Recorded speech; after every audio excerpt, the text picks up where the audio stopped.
Hello, my friend. Stay a while and listen. Merry Christmas, you filthy animals. What's going on YouTube? It's Filthy and we're back with another video. Today we're looking at Inna T16 Destruction, Season 25. The theme of this build is cooldown, cooldown, cooldown. We've got just almost perma uptime on all the abilities. It means we can fly around the map, obliterate things. Yeah, it's an awful lot of fun to play. Obviously using the new Soul Shards, we've got the Dragonflies, we've got the Slither of Terror in the helm. I haven't had terribly much luck with these things, but I think the ones that I've got are actually decent for this build. So yeah, we will go through it. As always, guys, Merry Christmas, thumbs up. It's greatly appreciated, particularly at this time of year. Yeah, let's jump into it. Innas. Now, obviously, the way Innas works, it revolves around the Mystic Allies. As you attack, you generate more of them. You then press the Mystic Ally button, which is Water Ally, which turns them into their waveform. They will freeze the screen for you whenever they touch something, which is brilliant. And they obviously do an absolute shed ton of damage. Now, you get a huge amount of damage reduction in the inner set, and you also get the base effect of all the mantras. This basically makes us pretty much a fairly tanky build anyway, but we've got, as I like to take with T16 builds for Monk, Serenity, Ascension, a complete damage block for 4 seconds.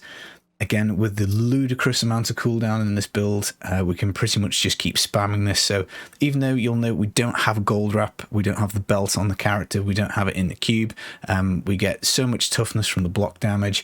Just generally speaking, the toughness in the build is absolutely fine. We've also got 2 cheat deaths as well. So, you know, don't get me wrong, it is theoretically possible to die in this build, but it is pretty hard. Now, for toughness as well, we've also got Lefebvre's Soliloquy in here. Again, this gives us a 50% damage reduction when we do Cyclone Strike. The Implosion rune is the kind of Vortex Suck-In rune. Obviously, we want that on because we get up to 200% increased damage from the Cyclone Strike. You know, adds 200% damage because of the bindings of the Lesser Gods. Crudest Boots in the cube, Mystic Allies last longer, 200% extra damage. These will have to go in the cube because we're actually going to take 1, 2, 3, 4, 5, 6 inner pieces because we're going to take a very unusual item in the cube. This is the Star of Azkaranth. What this will do is it will prevent all fire damage. What I was thinking when playing is the most annoying thing about not playing with a gold wrap is feeling like you can't stand an explosions. You have to teleport away. Now, it's not the end of the world. It's not the biggest gripe, but with this item, it just means that if there's a big explosion, we can just stand in it and it's not going to hurt us. So really actually quite useful, which is pretty good. To push the cooldown, we've got a triple trifecta. We've got the Ingium, so when we kill an elite pack, 10 seconds off all of our skill cooldowns. Monk's teleport is on an 8-second cooldown, I think. So any Ingium will do. You do not need this 10-second property. Reaver, whenever you kill something, it will basically pick one of these skills that is on cooldown at random and knock 1 second off, which is nice. And then the Zodiac is doing the least amount of lifting here for us whenever we hit with Cyclone Strike. Again, we just take 1 second randomly off one of these skills on cooldown. Zodiac, definitely the least important of these things. So you could swap that out, particularly let's say you're doing groups and you want Nemesis braces because you don't have your follower. Rogue can go here and then you can just simply put on the Crudest Boots on the character and stick the Nemesis braces in the cube, or Nems on the character and bindings in the cube would be perfectly fine. The Dragonflies that we've got, now theoretically we can get all these elements to match up because one of the unlock rolls for this is a elemental roll. So we've got lightning here. I've got actually cold on my Stone of Jordan and I've got cold on the braces. It doesn't really matter. You could get lightning. Again, as you unlock more and more of these dregs of lies, you might find that you get some that have got cold, fire, holy. Doesn't matter. If you mix them all, it is more damage, but we don't need it. You'll see we'll absolutely crush a T16 without it. Now, interestingly, we do get the base effect of all gems in a weapon here. So we do get crit damage increase, we get elite damage increase, we get life per hit, we get thorns damage. The main base effect of the gem is that the pets deal 25% extra damage. Not the most exciting thing in the world. You know, I think there are potentially some more options we could do with this gem. But what we do have is this secondary property here. Killing an elite enemy reduces your active cooldowns by 5 seconds. Yeah, more cooldown. So, you know, between that, the Ingerm, the Reaver, the Zodiac, it is just complete button spam, because the only thing that really can go wrong with Mystic Allies is you activate them too early, they become desynced for whatever reason, and your damage kind of falls a little bit, well, tanks to the floor. So you can just recast them. It's great for keeping up your spirit. It means we've got pretty much infinite teleport most of the time. We're in Epiphany pretty much the entire time. That means that when we activate Cyclone Strike, we get kind of sucked across the screen in like a teleport motion. Unusual item, again, Rondell's Locket. This is normally a support item. I've just gone for this simply because it's got the 6 pickup radius, because we're flying through everything so fast. It just helps having that bigger pickup radius so that we can simply just get a little bit of gold. The average ban then comes into effect and vortexes up the whole screen. We've obviously got Stone of Jordan for the elemental damage, as we say. Hits elites like a truck, which is great. A little bit of extra max spirit on the secondary, which is okay. Enforcer Gem, rank 82. We've got a trapped rank 81. And then obviously a maxed out Boon of the Hoarder at 50. A Hellfire could well go here with another passive. Any kind of amulet with, you know, double crit would improve the damage. But as you say, with sheet damage of like 1.3 million, under 800 paragon, 9k main stat, we will be flattening it. Mystic Ally damage is very important to get on your chest plate. You can also get it on shoulders. So cooldown, Mystic Ally damage, nice for the shoulders. Double crit cooldown gloves would be great. I mean, obviously these are a crap pair of gloves, the best that I've got. You want to get as near to this 200% modifier on your braces as you can. Boots in the cube, so nothing to worry about there. And other than that, a bit of crit on your helm obviously is going to be good. You roll off the resource cost reduction. Attack speed's quite nice for Mystic Allies, so roll off the resource cost on your Zodiac. Just crit chance or crit damage on your Stone of Jordan. I've got a Devil Tongue here. Again, I haven't re-rolled this yet. I just haven't bothered. This is just giving us the extra gold on the secondary. By all means, I was using for quite a while. Where is it? The Azarath Sword for extra cold damage. Again, we don't really need it, so the extra gold find is nice.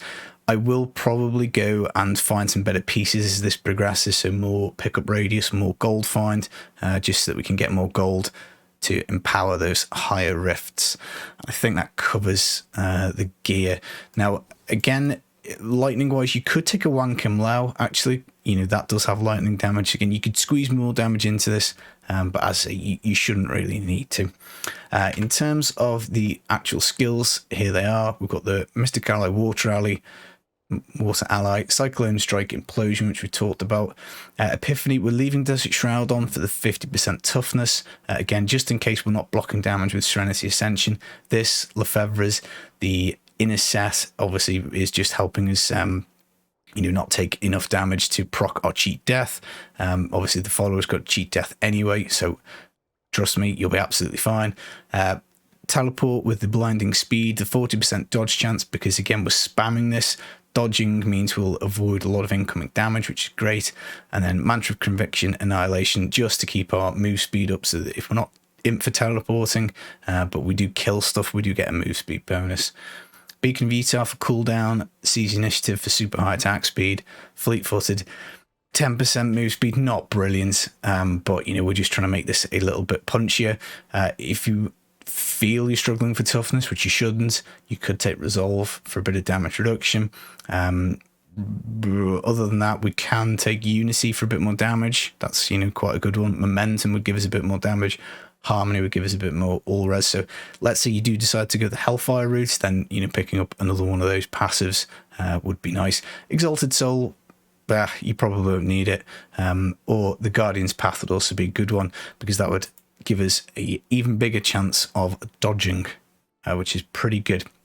In terms of Paragon, Obviously, you want your move speed up. I haven't put any points in max spirit, none in vitality, so just filling out dex. This is wrong. I think it probably should be CDR attack speed, and then crit chance, crit damage. Defense is all res, life percent, armor, life regen, and then for the utility, definitely pick up radius because it's just nice. Then resource cost reduction, life per hit, and area damage last, I think is probably the way to go. Right, that is enough waffling. Let's get on and blast the rift, and hopefully this goes swimmingly. Okay, we've got a nice map. So when we come in, we've only got the 2 Mystic allies, so we're just basically looking to do an attack, and then once those guys are up, we pop the button, and they're in wave form now, and yeah, we can just whiz around the map, get an elite, you know, we can activate our for teleport, gobble up the goodies. As you can see, you know, the spirit does go down, but every time we press Mystic Ally, it just pops straight back up, which is great. So yeah, it's just like this, and we just whiz round like this, super fast, super good time, lots of fun to play, which obviously is the main thing for key farming, because you know you do quite a bit of it. So obviously it is pretty good. Just thinking, I haven't done the follower, which is a bit of a whoopsie. Follower obviously has to have canes for the extra chance at keys. We've got the gloves of worship on the follower, just to make sure that we get the shrine effects for 10 minutes. Again, more cooldown, which is nice.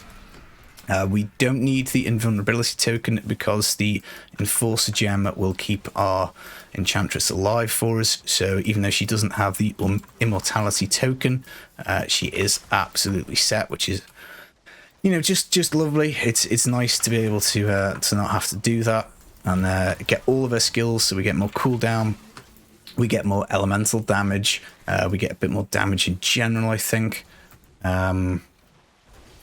She's got Nemesis braces on, obviously for the pylons. Flavor of time for in case we do hit a nice pylon. It will last twice as long. And other than that, I don't have an Oculus on her. I've got Rogue, but I think what I will do is probably put an Oculus on, because the Broken Crown, which gives an extra gem, does not work with the Soul Shards. Otherwise, that would be super OP. So there's no point taking that. I never run out of DBs, so I never use Sages. So I think Oculus and Avarice Band would probably be the way to go. So obviously we get the pickup radius from the follow. So let's just show her really quick. I've been very lazy, guys. I haven't quite finished her out, but hey, what can you do?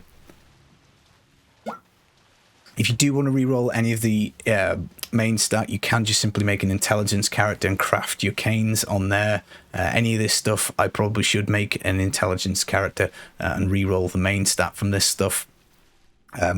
Not many people are playing Necro or Witch Doctor at the moment for public groups, so you know, if you do happen to bounties, you can ask somebody in chat.